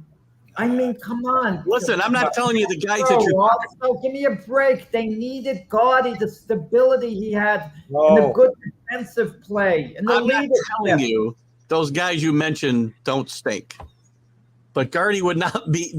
Gardy wouldn't make this team any better. Is my point. Gaudy was there 14 years. He was there that long for a reason, because he added something. They needed Gaudy all along. Well, Derek Jeter was there for 20 years. I don't want him back either. He can't play either anymore. So, yeah.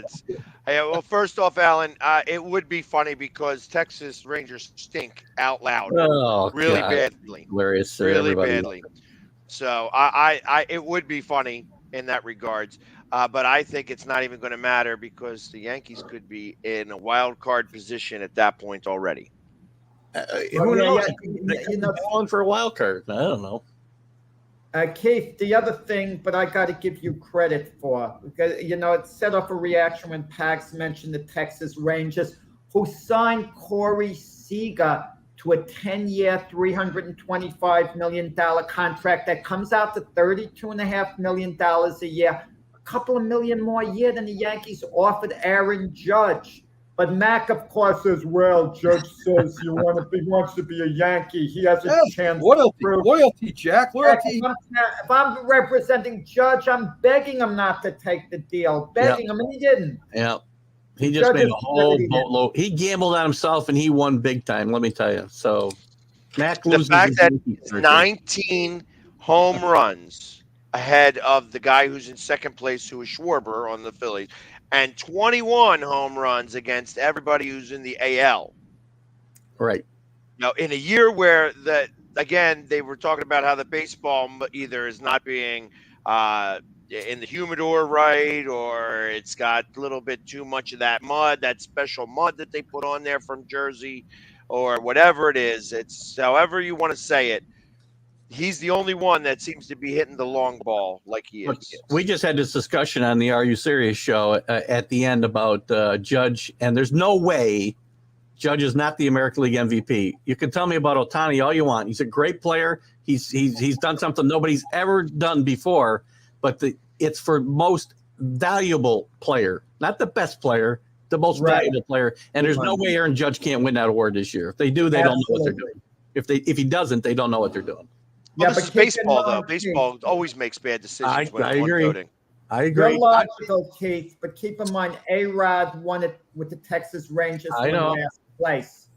And Andre Dawson won with a Cubs team that lost nearly 100 games. So, again, they don't always get it right, to Peg's point, but they should understand what the award is for. Yeah. Right? 100%. So, I mean, if you take Ohtani off the Angels, where are they? They're 28 games out of first place now. So how much worse can they be? Yeah. Well, at least 38 games because I'm going to tell you, let's make believe, Keith, let's make believe 1 second. They changed the name of the award. It's no longer Most Valuable Player Award. It's Best Player Award. Does Judge still get it on this year over Ohtani? If it's Best Player, not Most Valuable. I'd probably say yes, but I would say it's a much closer vote just because of, look, he's a freak athlete that does something nobody else has ever. He's done something nobody's ever done. Babe Ruth didn't win 10 games and hit 30 home runs. Nope. So that's saying something. And I would, if the award was for that, then I would consider him a contender, but not valuable. No. Yeah, it's not like he's competing for the the MVP of pitching either. You know what I mean? So, I mean, he's won 10 games, which is nice. In this day and age, you should win 15, 16 games if you're a great pitcher. He's a good pitcher. He's a good hitter. Does he even lead his team in home runs?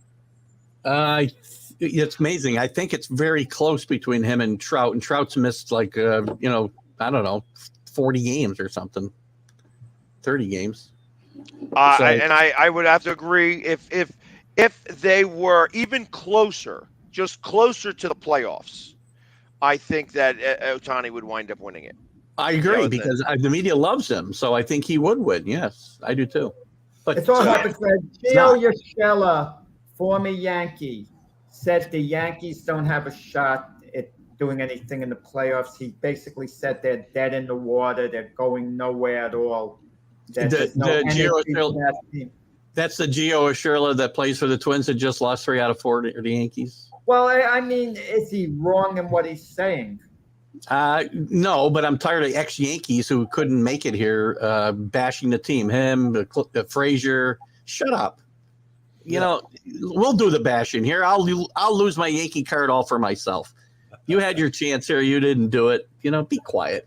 And by the way, shouldn't he be more concerned about the Twins, who should be leading that division, and they're losing to the team formerly known as the Indians? This is for everyone. Who do you think is going to emerge out of that division? Cleveland has a slender lead, a game and a half, and right behind them are the Twins and the White Sox. Who eventually comes out of that division? it's funny. I've been putting a nail in their coffin forever, but I'm starting to think the White Sox will ultimately, if maybe Tony La Russa stays away, because Miguel Cairo's 7-3 now as the interim manager. Maybe if La Russa stays away, the White Sox can sneak in. I'll have to go with the Twins, Keith. I think they're the I picked the Twins to win the division, so he should go there. But I got a soft spot in my heart for Miguel Cairo, former Yankee, that I'd love to see him do well, and maybe he gets that job. Who knows? But I don't know. I mean, right now, the White Sox and the Twins are both tied. Yep. At a game and a half. Actually, it's a virtual tie because the Twins actually have 2 games in hand. Yeah. And they're both a game and a half out of away from the Guardians there. And I keep thinking that the Guardians, if the Guardians make the playoffs, that they make a little noise in the playoffs, because I think that their pitching is good enough to be able to do that. And I think that they will actually turn it up a little bit, an extra notch in the playoffs. At least their pitching will. I can't guarantee. They got to play more. Somebody's got to get more consistent these last 3 weeks to take control there. But I think it's a big series with the Indians and Twins this weekend too. So, I'm sorry, team formerly known as the Indians. Right. Well, I mean, and it's like, as I keep looking at this, both the Blue Jays and the Rays have won 8 of their last 10. And the Yankees are 5-5 in their last 10, which is actually not so bad in the grand scheme of things. But the 4.5 games is a big deal now. And if they were to get swept by the Rays, which, I mean, isn't out of the realm of possibility, because the Rays just seem to have the Yankees number. It could happen. I mean, they were teetering again on a sweep last weekend. That Sunday game was huge for the Yankees to win. It got them on a little bit of a streak before yesterday. 500's okay, unless the teams are, winning 8 out of 10 behind you. If that continues for the next 3 weeks, the Yankees won't win the division. Yeah. So. Yeah. They'll finish about 3 games out. My math's So not what's very with good. the judge case? So what's with the judge contract? I should ask Max, should the Yankees have increased their offer from what they offered him in spring training? Come on, Jack. I mean, what does $3 million extra dollars do that that the other money can't cover? I mean, that It's was more than $3 million now. $3 million, only $3 million more a year. You're saying. Yeah, but I mean, listen. How many years do you give him? 10. You give him a 10-year deal. Sure, Wow. Sure. Okay. Listen, I don't care what you say. That was a fair offer at the time they offered that. It was fair, but not realistic that he would take it. Not realistic. He'll get $400 million. He'll get $400 million somewhere. He will. Yeah. Maybe. So the Yankees are going to overpay, or he's walking. Yeah. On another one of the shows that I watch on the Northeast Streaming Sports Network, they were talking about the 7-year, $340 million, just under $50 million a year, that they would say that they don't think that he will get 50, that they would get like 47, 48, even. So which team? That whoever signs Judge, that's going to be the number. They're not saying the Yankees are going to do that. I mean, LA or Texas probably would do that. I don't think LA. They have a number high price guys. Either the If Giants Bellinger's doing so bad though or right the now, Mets. doesn't Judge play center field? He can. Right, but they have other does high right price players on the team, Yeah. a number of them. So you can only absorb so much, to pay out. I could see Steve Cohn going the route somehow. If they go for Judge, DeGrom becomes a Philly without a doubt in my mind. See, They can't sign both. Alan Perez agrees with me 100%. Yankees can make whatever they give Judge back in a month. I don't care why it has to be such a big deal. Agreed? I don't think that it's not a big deal about giving him the money, though, is what he's saying. Give him the money. They will recoup that money. They could have gotten this deal done 2 years before free agency, or they could have given him they could have treated him as a free agent in spring training when they were negotiating. Make believe he's on the open market, give him the absolute max offer. Don't cut corners $30.5 million and put it out there. Oh, $213 million. I don't disagree. 7 years. Fair, but not realistic. They weren't insulting him with the offer, but there's absolutely no way he was going to take that offer. It was a waste of time. As the face of this franchise, he's worth every nickel he gets from this team because they'll recoup it because it's not just his play on the field. It's people in the stands, it's jerseys, it's TV ratings because they're going to be higher and they're going to be able to get more advertising dollars with Aaron Judge on the team. Plus, there's no logical replacement. Who are you going to bring in here that replaces Aaron Judge? That's going to be free. Gardy, there you go. I can't think of anybody. Oh, Gardy. Yeah, We can bring Gardy in. I can think of one player who's going to be a free agent after next season, Ohtani. After next season. After next season, right. If Ohtani would be willing to come to the Yankees. I think, guys, we're living in a new era. It used to be where the Yankees could outbid anyone. They had that upper hand. That's no longer the case. The Yankees don't have the upper hand anymore. If anything, the Mets have more of an upper hand than the Yankees do. Steve Cohen's got deeper pockets. So the Yankees are just one of several teams with deep pockets. I don't know that he's got deeper pockets, Jack, but he's more willing to spend the money. The Yankees have said we're not going to pay luxury tax, and that's that, right? Steve Cohen has $14 billion. I could guarantee you Hal Steinbrenner does not have $14 billion. Steve Cohen is in a position, he's a big Mets fan. He might think, okay, I'm willing to risk losing $1 billion if I have to. That's not that. You keep saying that, and that is such a ridiculous statement. That is such a ridiculous statement. But rich people do not just want to blow $1 billion. He doesn't want to blow it, but he's willing to risk it. He's not willing to risk that. There's no team that's going to be worth $1 billion to just go ahead and throw it out there and hope you get it back. He's a smart businessman. He doesn't give up money for just nothing. You know what I mean? And $1 billion $43 million a year to Max Scherzer for three years. Okay, correct. But that shows he's willing to out. You know what? And now look where he's at right now. He's going to possibly be on the IL going into the playoffs. And you know what $43 million is getting you? Absolutely squat if he doesn't play in the playoffs. He'll pitch in the playoffs. I heard he's also signing Keith Hernandez to a broadcast. That's what I heard. I'm not sure what the money is when I find out. Yeah, the reason why what the holdup in that deal is that he's got to be able to show up to every game. That he can't pick and choose and cry about not showing up to certain games. Opt out from certain series during the year. Yeah, exactly. You have to show up for every series, not just the ones you want to. Oh, but when you have 13 Golden Gloves, you can do whatever you want.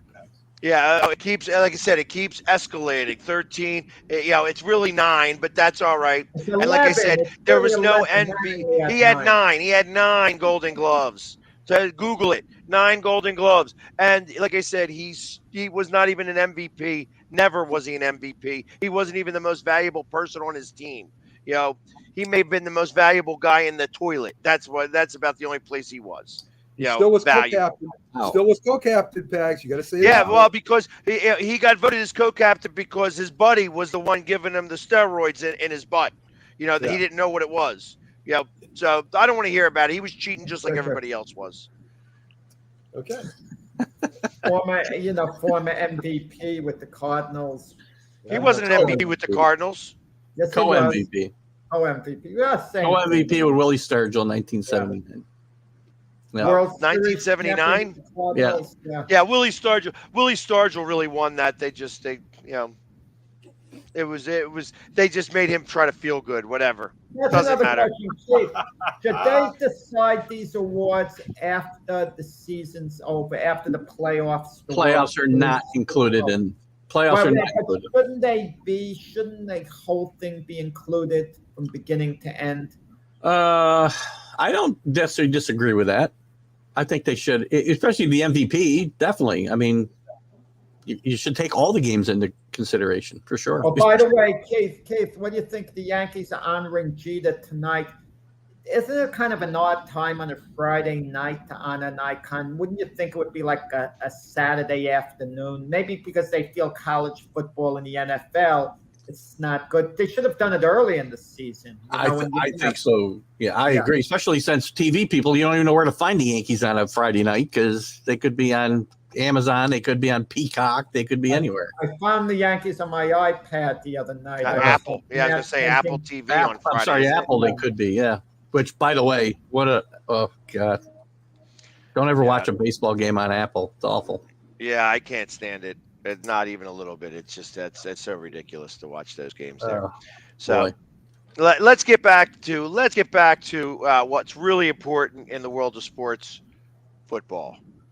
Yeah, obviously there was a game yesterday. I know that we had to get up really early in the morning, so I don't know if you got to watch in its entirety. I did. There you go. See, you're like me, burn the candle at both ends and still able to show up and do the things, or at least me most of the time. So that's why I sleep from about 6 until like 9 every night, though. My wife drive my wife nuts. That midnight nap, that early evening nap is always a good thing. Exactly. But that being said, obviously there was a game yesterday where the Bills just walked all over the Rams, and I just wanted to hear what your thoughts were about that. I think again, we talked about it a little bit earlier, and I think it's game one. You don't want to get too overexcited necessarily, and I think this was a more important first impression for the Bills than it was for the Rams. The Rams got some issues going on. I think I'm not going to judge their entire season by what I saw last night. There's some problems. They didn't protect the quarterback well at all. 7 sacks. And Stafford, when he had time, wasn't as accurate. They can't run the ball. But look, they had some struggles last year. They got it together and they won the Super Bowl. I think they'll be okay. More importantly, I think the Bills wanted to come out and make a statement last night on the road against the defending champions.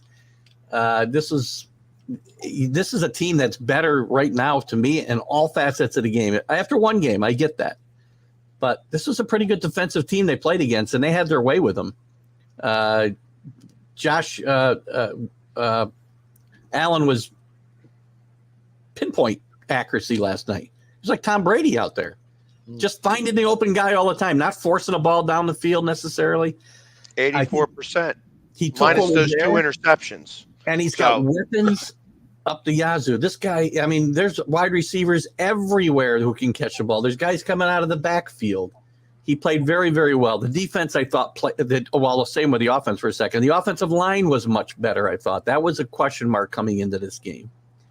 The defense played well, and if they can keep Von Miller interested, like he was interested last night all year, and use him in a way that he doesn't get spent during the course of the year, he's going to be a very valuable addition to that defense, which was already pretty good. No matter what happened to them in the playoffs, this was still one of the higher ranked defenses in football last year. And as Pags has brought up all the time, the Bills won the line of scrimmage. Yep. I mean, when Josh Allen went back to Pax in the pocket, nobody was by him. When he went and he ran with the ball, he picked up enough yards before he did get hit. That offensive line of the Bills played fantastic against a great Ram defensive line. Yeah, they did. They use Aaron Donald's strength and pass rushing ability against him in a lot of cases, right? And which is the way you have to treat a guy like that. And they did I can't complain about anything. I guess if there was one thing that was maybe a little bit of a downer for them is Cook, their rookie running back, who I was expecting some good things from, and he still may be okay. He fumbled the ball early, and he went into the something similar to the Bill Belichick witness protection program. When you fumble the ball, you never saw him again the rest of the night. So I think he'll still be all right. And they didn't run the ball a lot, but again, they were giving them these these passes that weren't high risk passes, a lot of them. So I think they took what was there, and I think they'll be fine. And maybe Josh Allen should maybe slow down with the designed runs when you're up 3 touchdowns. Let's not Don't put yourself at too much risk here. Yeah, but that's his style, and I mean, I know that's his game. Mac, you're right. And you can't change the guy, right? I talked about this a bunch of times earlier and on my show at 8, but he seems to love the contact. The guy gets just plastered, and he gets up smiling and laughing. I think he'd be a linebacker if he wasn't a quarterback. I mean, he likes that type of physical play. Yeah, very impressed with them last night. They're my Super Bowl pick, and I picked the Rams and the. Oh, everybody says that now after the first game is played, Keith. Go back and watch my NFL special the other night. You'll see the pack. In fact, I picked it on your show last Sunday. That's right. Before I left, Bills Rams. I said. So well, and I think you're Jack. You are on mute.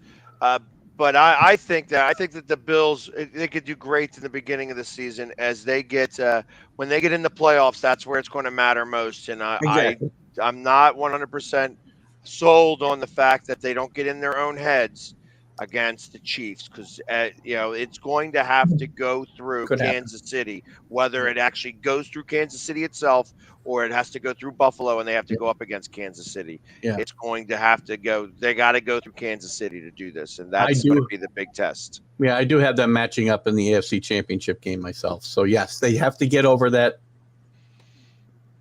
thing in their head with the Chiefs. So. At the end of the day, it's one game, but you could say it's one game as far as the Rams go. But the feeling is it's not just one game for the Bills. That's the real Buffalo Bill team, okay, that we saw last night. That's the Buffalo Bill team I think we're going to see the rest of the year. Whether they get upended in the playoffs or not, that's going to be the only question. But does anyone have any doubts that they're going to win the division? I mean, it's going to take a team to have a monster year to win the division over the Bills. I mean, I agree. Yeah. Agreed. My team's there, and I don't see them, within 5 games of them. Can the Rams get straightened out? But at the end of the day, it is one game. There's enough time to get straightened out. Just remember the way the Packers got blown out by the Saints opening game last year and then had the best regular season record in football. Well, Chris Lentz had a point. Yeah, Chris had why wasn't Al Michaels? Because Al Michaels is doing Prime. This was on NBC. So NBC has the Sunday night games. They also have the first game of the season and the Thursday night game for Thanksgiving is on NBC. Every other game is on Prime, and Al Michaels works for Prime right now, not NBC. And they're Al Michaels' first game, September 15th, is a pretty good game on Prime. The Chargers against the Chiefs. I'm actually looking forward to listening to Al Michaels and Kirk Herbstreit, who I like a lot. I think they'll be a good team together. I really do. Keep an eye on, we just said, Alan, keep an eye on Lamar Jackson. Lamar Jackson, he gave the Ravens an ultimatum. He has to get signed by a certain date. I mean, why is he giving them an ultimatum? They'll happily let him play on the franchise tag for an extra year to make a short decision on him. This isn't an Aaron Judge situation or whether he better sign Lamar Jackson because they have some doubts. I even have some doubts going forward whether Lamar Jackson truly is the long-term answer for the Ravens. I would say more likely than not he is, but there are some doubts there. I have to agree. I mean, I have some doubts about the Ravens overall this year. I mean, they lost their best wide receiver. The running game is in question outside of Lamar Jackson, and I'm not sure this team's a playoff team at all. Listen, I don't know about that, Keith. They got a very well-coached team. I agree. Defense, and, they're going to be there in the end. I know that's for certain. I think they'll be in the hunt. I just don't think they're going to. I think they won't make the playoffs. That's just listen, John Harbaugh is one of the better coaches in the league. I love John Harbaugh, but I just think this team is a little short on the offensive side of the football outside of Lamar Jackson. Now we're doing size discrimination now. They're short. I mean, come on. I didn't say that. I said I think they're a little short on talent on the offensive side. Okay. Yeah, and most of those players are bald too, so I think they got a whole hairless thing going on. You got to have hair in this NFL. I can offend a whole group of people all by myself, Mac. I don't need your help. Jeez. You know, the Ravens haven't been bad for a long, long time. I mean, they always seem to retool. Yeah, they were reboot. Not that they're an elite team, but they're never a bad team. It seems they're always a little better than average. And that's partly because of the coaching, and they're well coached. The same thing with Pittsburgh. They don't ever have losing seasons. Yeah. He's never had a losing season, Mike Tomlin. You think this is the year Pittsburgh has a losing season? I know. I think they'll find a way to scrape themselves to. I know he keeps throwing this at me, I'll stand by those picks. Yes, the Panthers are going to win their division. They're going to actually beat out Tampa Bay there. I called that as well, Jack. I called Carolina, and Tampa Bay will finish third and out of the playoffs. That's going to be interesting just in general, because I tell you, I think that the Rams are in that same boat. I think that the Rams could very well not make the playoffs. That this could be the one thing that I saw yesterday was that they looked old. I understand that it's game one and what have you, and you could call it whatever, it's a hangover or anything else. That was the one thing I saw, is that the hunger looked there in Buffalo over LA. But you say that, Pags, but they, with the extra wild cards, they still got a shot at getting in there. Yeah, but you got to at least have a winning record, and I'm not sure that they're going to. I feel like that they have the target on their backs. They're a little older, and if they have to start getting their stuff together. They're not going to be able to. It can't be just Kupp by himself. We got to see what happens when Jefferson comes back. They have no running game, so you're going to have to be able to just defend the pass. And I'm not sure that all of those things together. Now you don't have Von Miller on the defensive line, so you got to make sure that Aaron Donald can do it all by himself. And I know that you've got some cornerbacks and stuff like that, but you could see that they were at a loss yesterday, last night against Buffalo. So I'm not sure that the Rams are able to catch lightning in the bottle again. Yeah, I'm not to kind of piggyback off that a little bit. I'm not sure that they've got a place. And again, we talked about Jefferson being out. I just don't think he's got enough places to go with the football other than Cooper Kupp. Odell Beckham, this team, say what you want about Odell Beckham, but this team took on a different dimension offensively when Odell Beckham joined that team, and they couldn't just double team Cooper Kupp. And because Robert Woods got hurt last night. Robert Woods got hurt, yeah. Kupp with great combo. I just switching to your favorite topic and the NFL, the Patriots here, guys. I have a possible theory that Bill Belichick is checking out this year. This is his last year. He just wants to get it done with, do the transition. And this is what I'm basing it on, guys. He took the team to Miami way earlier than he normally would. Maybe Belichick just wants to enjoy the nice, the weather there, the warmth and the whole thing, No. Just take it easy, chill out, there a little bit. You can tell me this team will be bad. You can tell me whatever you want about this team. Do not tell me Bill Belichick checked out. There's no guy more focused than the NFL. Gently checking out, transition type checking out. Well, he went to Miami early. He went to Miami early on the request of the owner because they wanted to go get massages or something like that. He's doing some recon work, I think, for Kraft. Yes. Yeah. Bud Grant did the same thing with the Vikings. He used to take them early, and it didn't work out for him either. So, that's not a big advantage. Well, and like I said, we already broke the story between the Dolphins and the Patriots. We know how those two owners feel about each other.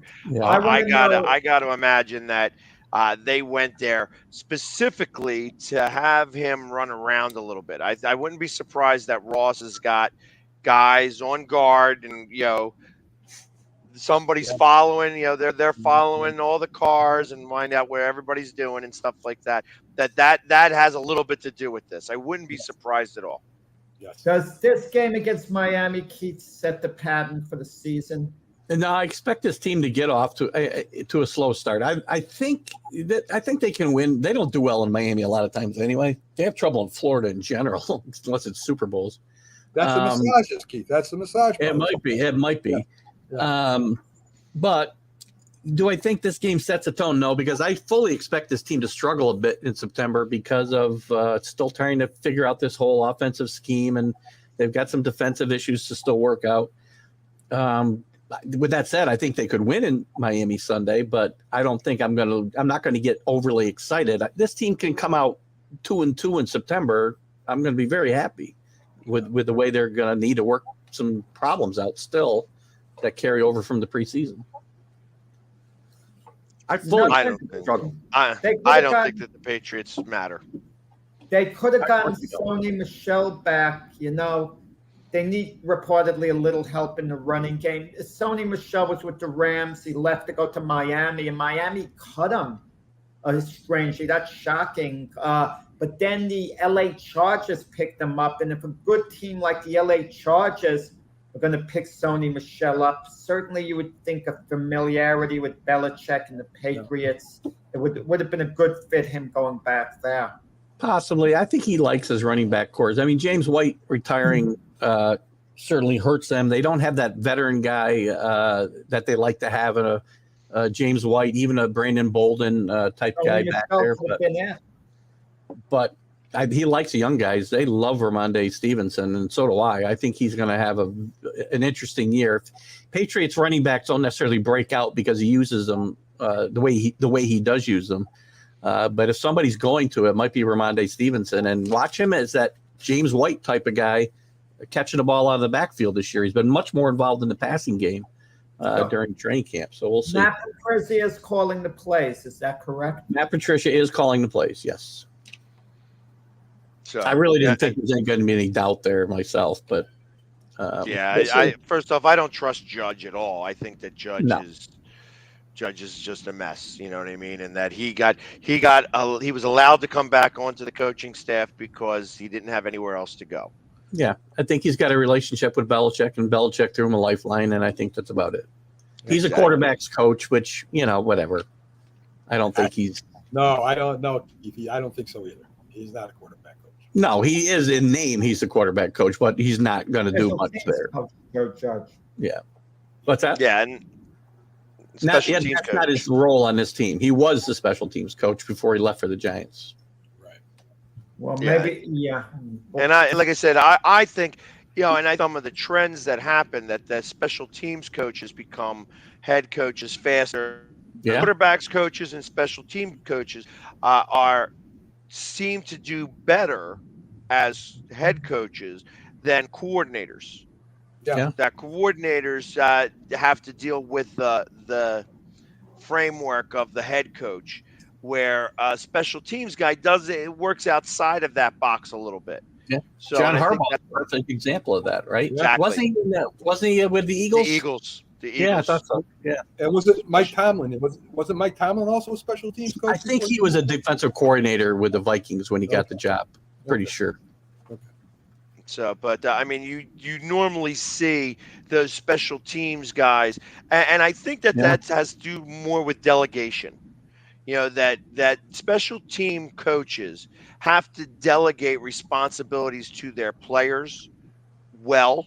And when that seems to work seamlessly, because there's a lot of moving parts, you never know which guy you're going to have because they flip-flop so frequently because somebody gets escalated or de-escalated into that mix. So when you have a special teams that does really well, that shows better in an interview for a head coach. And like I said, look at John Harbaugh. That's been amazing for him. So Parcells used to use the veterans on his kickoff coverage teams, and you would think that maybe he'd be scared to get injured, but he wasn't scared. You go out there, you're going to cover kickoffs too. Yeah, agreed. And going back to the coaches delegating, one thing I'll give Brian Daboll credit for coming in here, because he came in here as this offensive genius who turned Josh Allen into what he is. I think it showed great smarts and also lack of ego could give up the play calling duties with the Giants. I think it's a smart thing for him to do. Not that he won't have the last say, but still, I think it's a smart thing for him to do.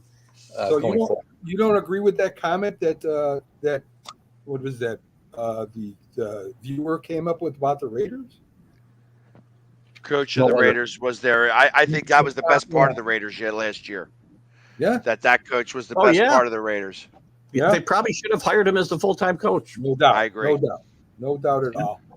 Well, they got Josh McDaniels, so this is Josh's second act. And how coaches do the second time around, it's mixed. I mean, the ultimate example of success is obviously Belichick the second time around. But, you know, we have a lot of cases too where it doesn't work out the second time around. You could say that it was the third time around because he did have a little stint with the Jets.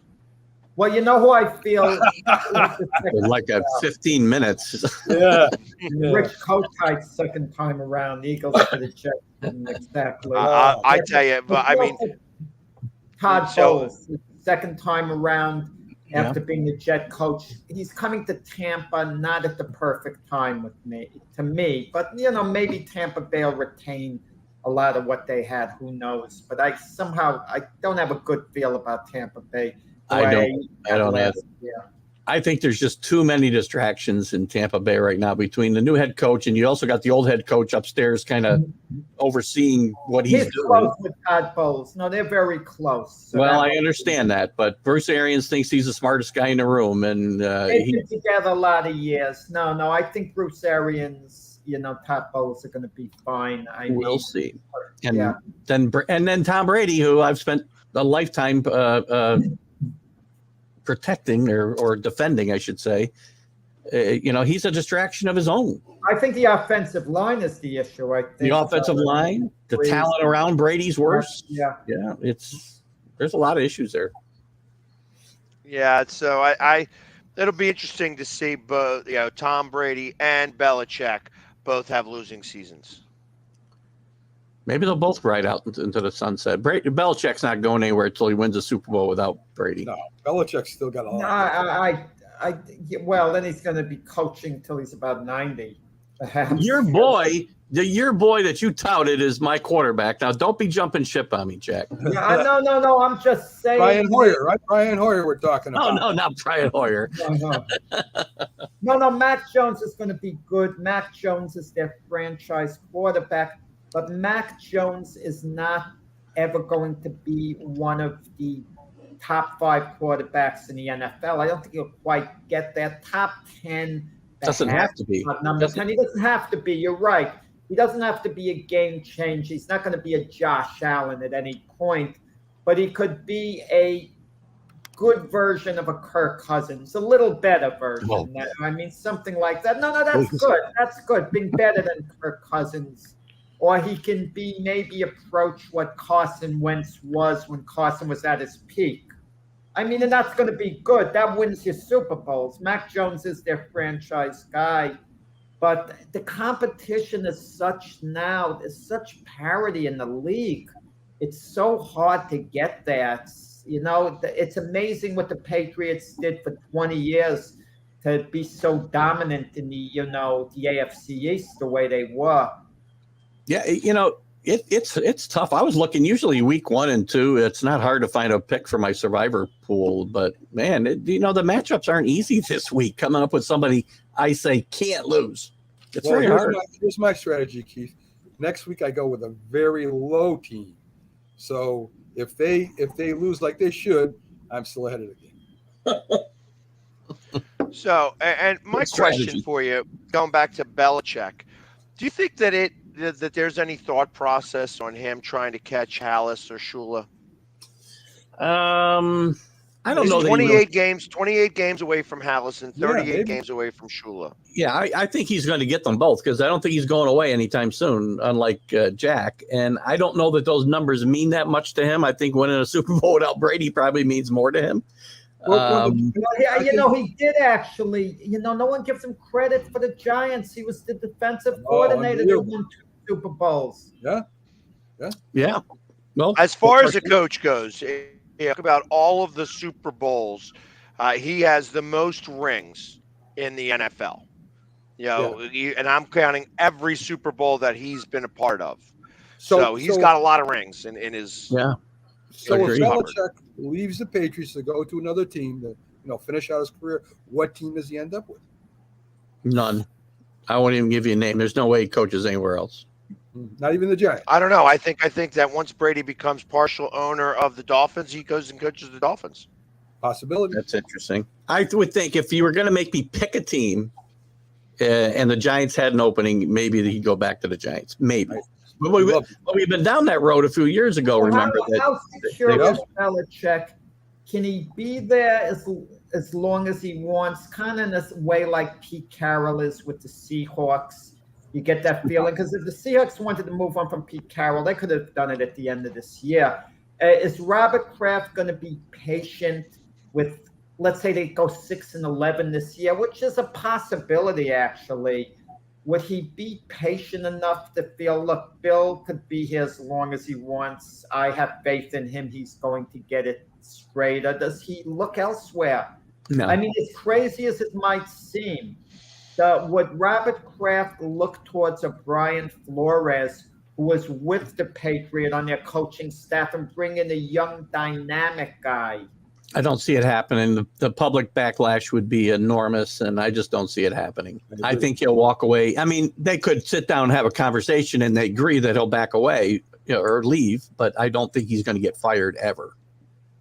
So hear about this. How about this? We'll throw this out there as we only have a couple of minutes left to go. Obviously, Seattle stinks this year, and they wind up with the number 1 pick in the draft. The Patriots also stink this year. Carroll gets fired. They talk about what's going on with Belichick in New England, and he decides that he wants to go to Seattle with the number 1 pick in the draft. Okay. He has a couple of good pieces. He's got a good wide receiver. They have an okay offensive and defensive line. And all of a sudden he goes to Seattle. Maybe. He's got Geno Smith and Drew Lock there. Yeah, and the first pick in the draft, he'll be able to pick a quarterback, exactly who he'd want. But you know, you got to consider a guy's age. When you get older, and I can talk like experience. You don't want to go elsewhere, start a whole new life in a whole new city to just coach. Maybe if you want to just retire and relax, yes.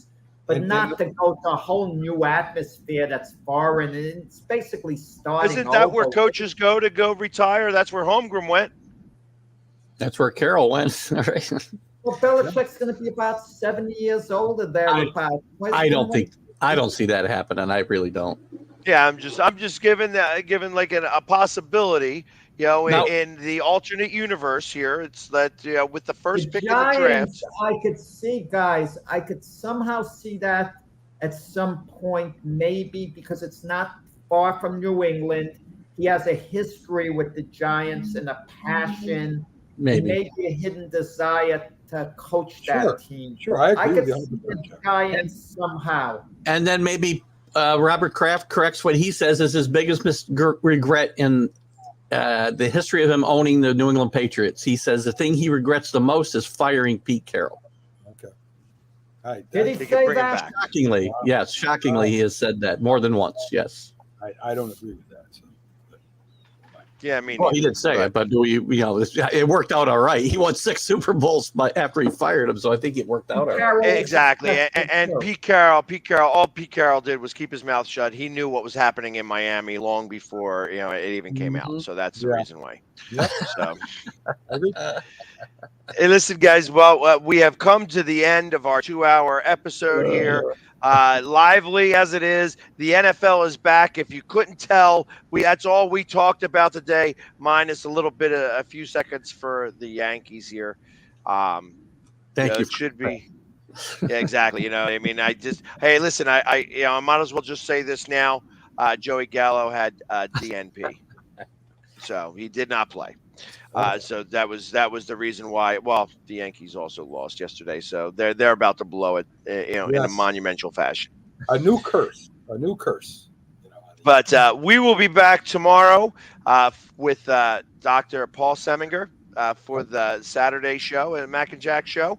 And then Sunday we have this, football with Jim Jeffcoat and everybody else coming in to do their picks. So definitely come back to watch us this weekend. Everybody have a great weekend. And as always, we will be back to see you